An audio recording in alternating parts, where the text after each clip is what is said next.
buxheti. Së pari njëherë buxheti nuk përcakton se cilat janë prioritetet. Dhe duke qenë që Shqipëria vjen nga një periudhë vështirë ekonomike, periudhë vështirë ku kemi një zhvlerësim të euros që ka ndikuar në eksporte dhe nxjerrjen jashtë produkteve, kemi sektorin e bujqësisë i cili është totalisht në vdekje klinike, kemi sektorin prodhues fasonerisë që është në vdekje klinike dhe kemi sektorin prodhues në përgjithësi duke përfshirë dhe energjinë përsëri në vdekje klinike. Ky buxhet nuk jep zgjidhje problematikave që kanë këto tre sektor dhe njëkohësisht pushimet nga puna të punonjësve në këto tre sektor kyç. Bujqësia pak vite më parë kishte 20% të produktit brendshëm brut, sot ka 16%. Fasoneria ka 175.000 punonjës, është duke pushuar në masë ato dhe ka të paktën 6-7 mujor me radhë që është në rënje. Njëjta tendencë po vjen edhe ke energjia. Nga ana tjetër, buxheti nuk jep zgjidhje as problematikës së madhe të shpopullimit, të pensioneve. Buxheti merr atë shumë që do t'jipte në fund vitit me nëpërmjet një bonusi dhe pjeston për 12 muaj, por nuk zgjidh faktin që sot një kontributor që paguan sigurime shoqërore, paguan një pensionist. Ky është raporti më i ulët, 1.14 me 1. Pra çdo pensionisti praktikisht i paguhet nga një punonjës pensioni, ndërkohë që ne duhet kishim shkuar të paktën në raportin 2 me 1 që skemat ishte e qëndrueshme.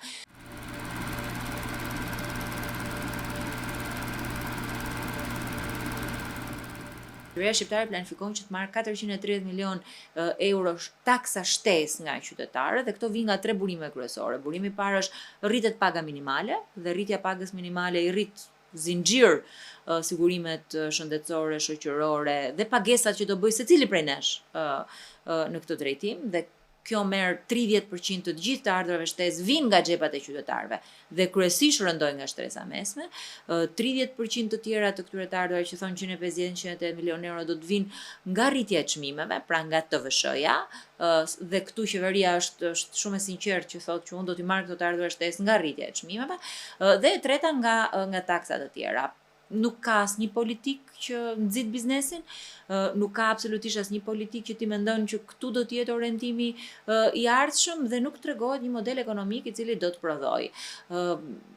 Ashtu si tha dhe FMN-ja, ekonomia shqiptare mund të ketë një rritje të përkohshme, po kjo rritje e përkohshme së pari nuk është produktive sepse nuk prodhon ekonomia shqiptare dhe së dyti kjo nuk është e shpërndarë në të gjithë sektorët. Nuk mundet Shqipëria të ketë vetëm ndërtimin si bazë të rritjes së saj.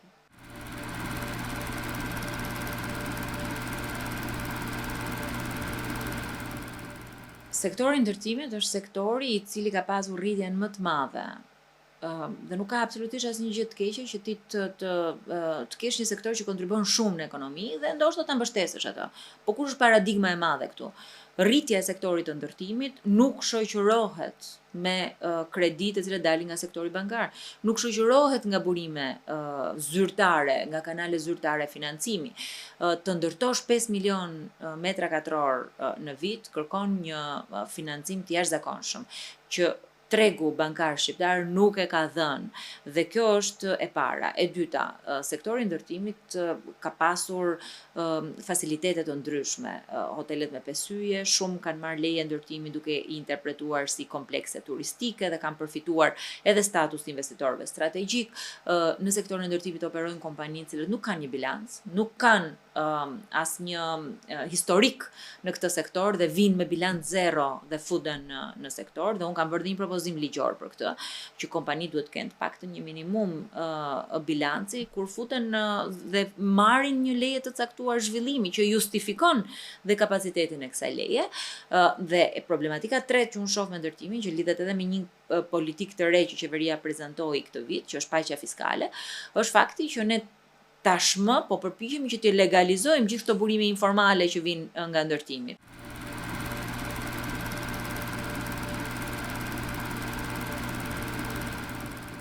Paqja fiskale thotë që të gjitha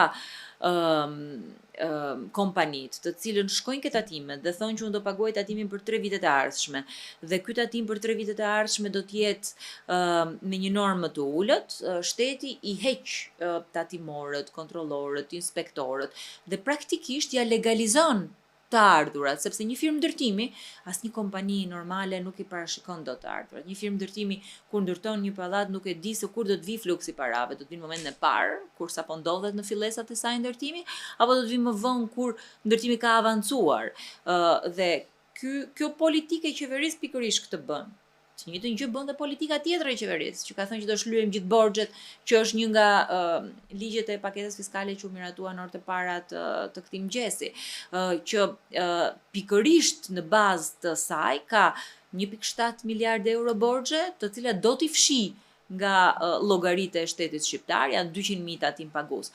Shqetësimi i madh që kam unë është që qeveria po stimulon mospagimin e taksave. Qeveria po stimulon informalitetin, qeveria po penalizon çdo që e ka paguar taksën dhe po e krahason me evazorët fiskal.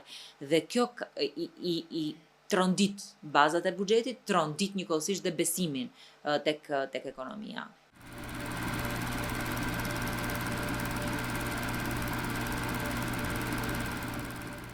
Sot borxhli ndaj drejtorisë së tatimeve janë 200.000 tatim pagues, 202.000 tatim pagues, me një borxh 1.7 miliard. Çfarë ka ndodhur?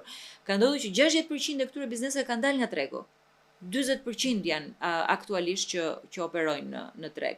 Që do të thotë që ti ke paguar taksën, konkurrenti jot se ka paguar është mbyllur. Dikush tjetër që se ka paguar prap ka vazhduar dhe ka punuar, megjithëse si ka paguar taksat.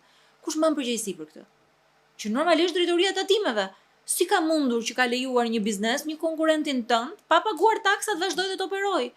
Problemi i dytë që unë shoh këtu është që një pjesë e madhe e këtij borxhi lidhet me vitet kur është operuar me taksën progresive. Që do të thotë që taksa ka qenë dhe e rritur. Ka qenë e rritur mbi shumë biznese dhe prapë kanë paguar. Ndërkohë që disa biznese të tjera kanë dalë nga tregu vetëm për kësaj takse. Dhe së treti, rritja, mënyra se si u rritën taksat, ka sjellë një informalitet të jashtëzakonshëm. Dhe këto kanë qenë arsyet për të cilat unë kam qenë kundër. Kam qenë kundër atëherë, jam kundër tani, sepse unë besoj që një sistem tatimor i drejtë.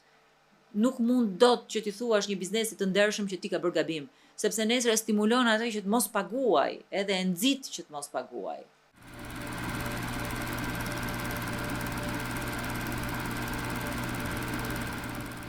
Kam 3 vite që flas për këtë gjë.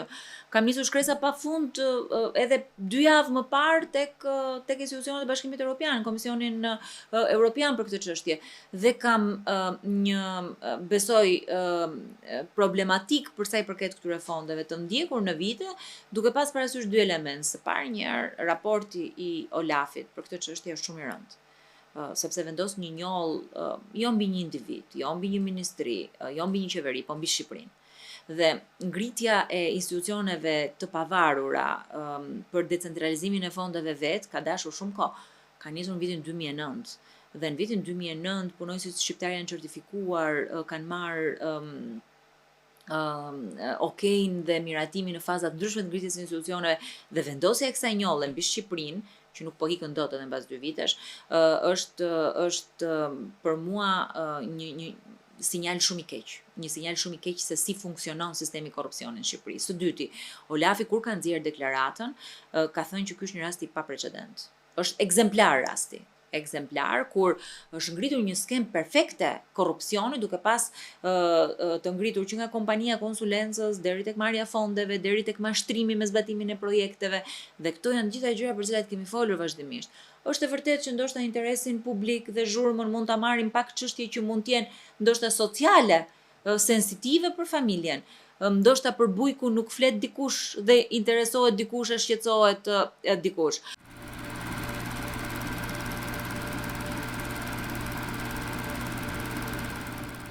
Unë kam mësuar që të flas për bujqësinë për një kolegu në parlament, që e vlerësoj shumë, ka unë tjetër, por që e vlerësoj shumë Erion Braçën, që e vlerësoj shumë mendimin e tij, sepse përveç eksperiencës në parlament, kam ndjekur një zonë rurale dhe bujqësinë e kupton shumë mirë. Kemi bërë propozime për sa i përket të TVSH-s bujqësisë. Jo, në Komisionin e Ekonomisë, të gjithë deputetët kemi qenë dakord, i majtë i djathtë. Kemi bërë propozime konkrete që hajde ta ndryshojmë. Qeveria shqiptare nuk ra dakord. Megjithëse të gjithë deputetët e majorancës ishin dakord. Qeveria shqiptare zgjodhi një skem korruptive. 0 dhe 20% për TVSH-n. Dhe i ka nxjerrë nga tregu praktikisht gjithë fermerët e vegjël. sot hedhja e produkteve është kthyer në një normë, nuk eksportojnë dot, vjen qumshi nga Serbia sepse është më edhe me vlerësimin e euros është më i lirë se ai fshatari që punon 20 orë dhe nuk ja del dot. Dhe sektori i bujqësisë sot është i penalizuar i madh. I buxhetit shtetit, prej fondeve të IPARD-it, të shembulli se si taksat e shkatrojnë sistemin. Shiko, duhet ta duash fshatin që të punosh për fshatin. Duhet ta duash punën shumë dhe ta bësh atë me pasion, ta mendosh sikur e bën për veten tënde dhe jo sikur ta kesh një zyrë shteti që nesër ti nuk do japësh llogari.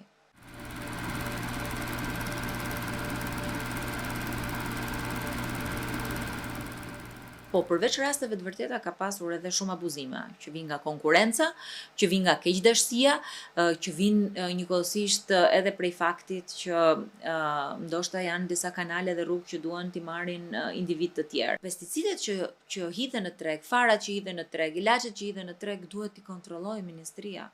Dhe ministria i jep vulën dhe certifikatën atyre.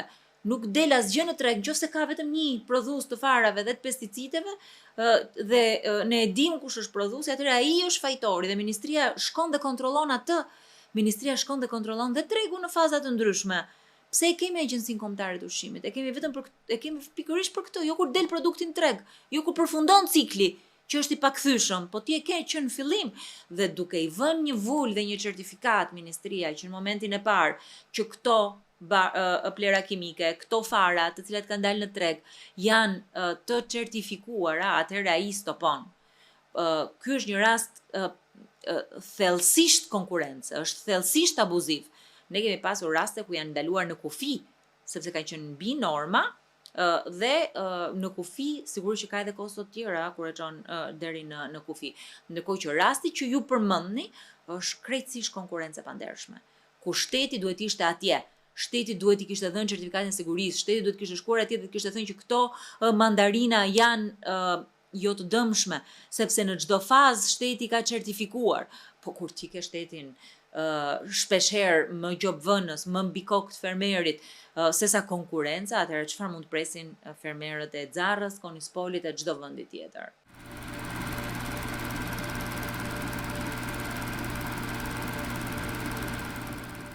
Do ta ndaj në dy nivele nëse mundet, në ndjesi personale dhe pastaj çfarë mendoj unë që duhet kishte qenë e mira.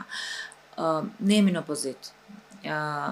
Dhe besoj kam qenë një nga personat që janë përballë me zonjën Balluku. Me kam pasur në Komisionin Hetimor të Inceneratorëve 4 orë dhe vazhdimisht për çështjet e koncesioneve, të ekonomisë me radhë.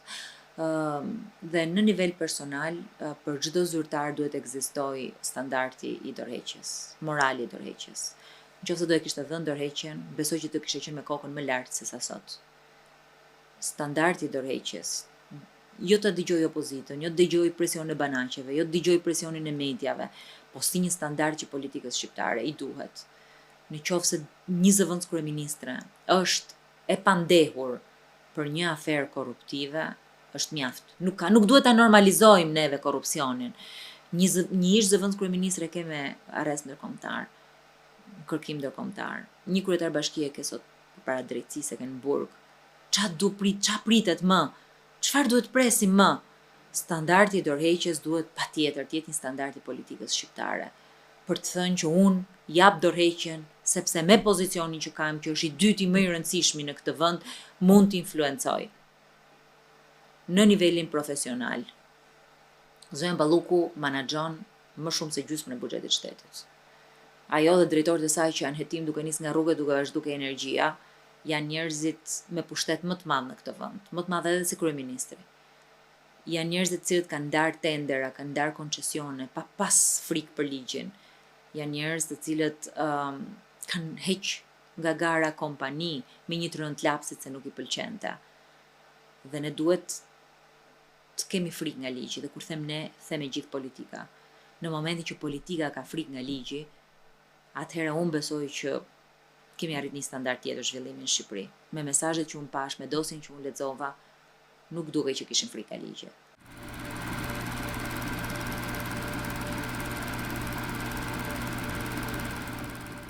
Nuk besoj që ka deputet në parlamentin e Shqipërisë që ka shkuar në spak sa unë.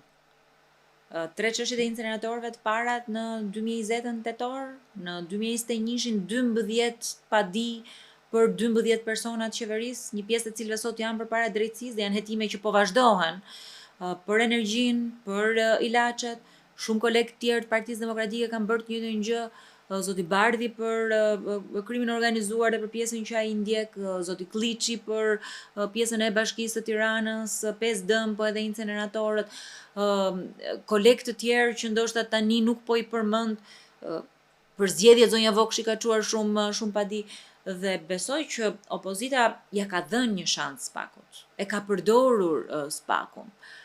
Jo të gjithë mund të jenë të kënaqur.